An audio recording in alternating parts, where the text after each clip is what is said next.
Pro Jokowi sudah mulai banyak yang mengancam boikot semua penentang. Oleh sebab itulah, wahai seluruh rakyat Indonesia, jangan takut dan jangan gentar menyuarakan kebenaran. Karena seutama-utamanya jihad adalah menyampaikan kalimat-kalimat kebenaran di depannya para pemimpin-pemimpin yang tidak benar. Oleh sebab itulah, jika kita seluruh rakyat Indonesia senantiasa saling ingat mengingatkan tentang kebenaran dan kesabaran, maka Indonesia ini akan menjadi negara yang maju dan religius. Seluruh rakyatnya tidak hanya menerima bansos, tetapi seluruh rakyat akan menjadi orang yang kaya raya, menjadi orang yang serba kecukupan, tidak ada fakir miskin, tidak ada gelandangan, tidak ada pengamen dan pengemis di jalan-jalan, tidak ada orang yang terjerat hutang. Jika negara dan pemerintahan ini benar-benar diurus dengan sebaik-baiknya, dengan sejujur-jujurnya, ingat tanda kutip sejujur-jujurnya, dengan adil dan bijaksana. Karena Indonesia ini negeri yang diberkahi oleh Allah. Buminya sangat subur, di dalam bumi berbagai macam kandungan sumber daya alam.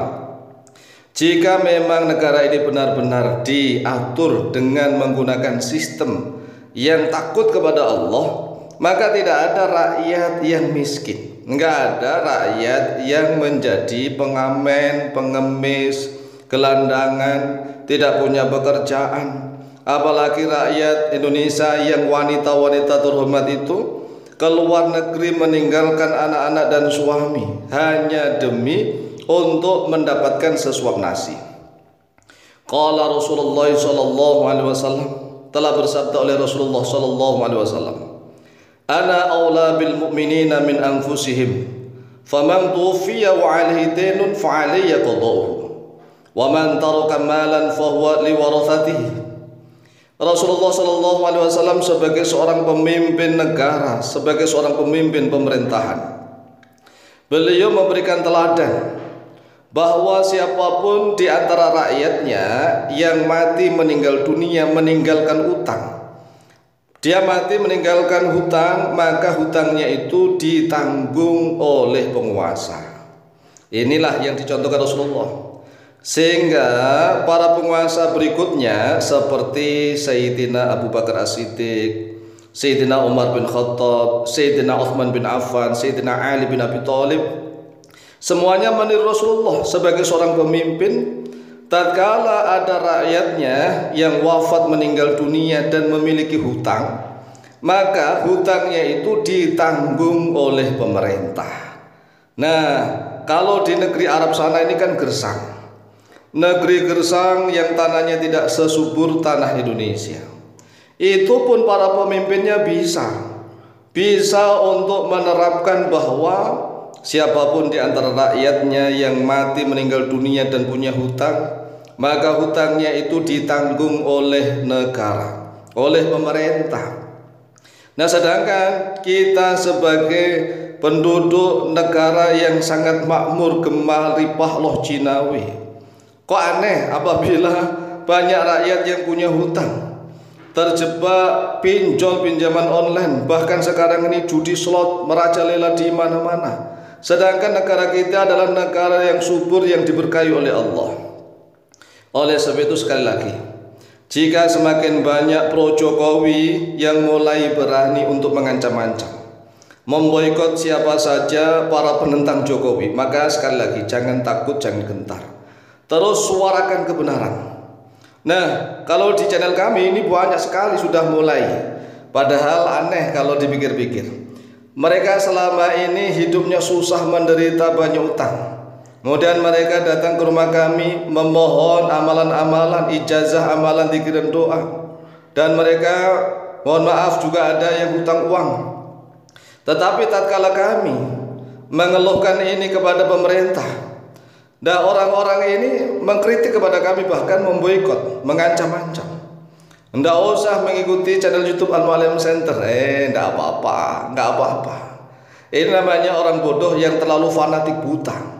Sekali lagi nih, Kalau para ulama dan kiai di Nusantara yang tahu tentang pemerintahan, yang tahu tentang sistem ketatanegaraan, kemudian diam saja, rakyat kita semakin susah menderita.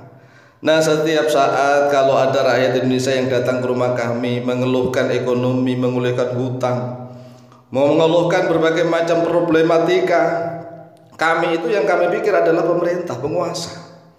Karena setiap rakyat yang punya hutang itu adalah tanggung jawab penguasa. Nah, sedangkan rakyat Indonesia kan datang ke rumahnya kiai, datang ke rumahnya ulama untuk minta ijazah, minta amalan, dituntun. Tetapi tatkala kiai ulama itu ikut membahas tentang politik, diprotes mati-matian. Ini kan cara pikir yang kebolak-balik.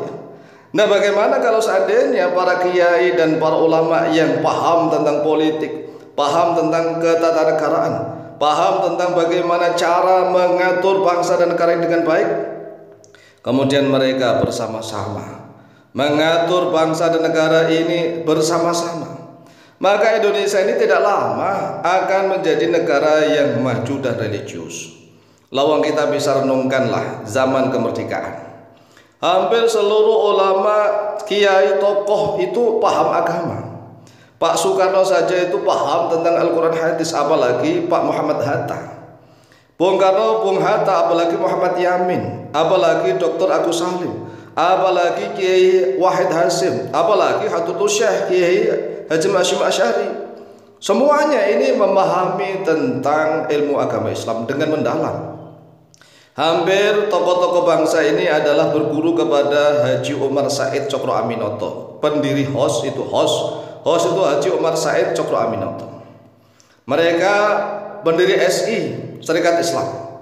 Mereka berjuang untuk memerdekakan bangsa dan negara ini. Nah, setelah berjalan merdekaan ini, lah kok aneh, para pemimpin-pemimpin kita ini jauh dari agama, kan aneh. Nah, sekarang ini para ulama dan kiai yang ingin ikut terjun membenahi bangsa dan negara dikritiki, diboikot. Ini kan memang pikiran yang terbolak-balik. Rasulullah SAW bersabda, "Wa man taraka malan fa huwa liwarathihi." Siapapun yang meninggal dunia meninggalkan harta, maka itu hartanya untuk anak warisnya.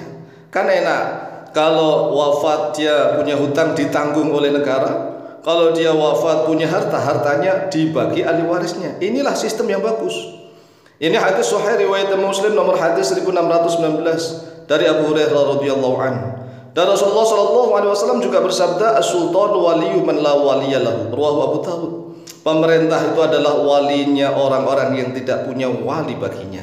Demikianlah jawaban dan pernyataan dari kami. Semoga manfaat dan barokah. Lebih dan kurangnya mohon maaf. Wallahu ta'ala a'lamu bishawab.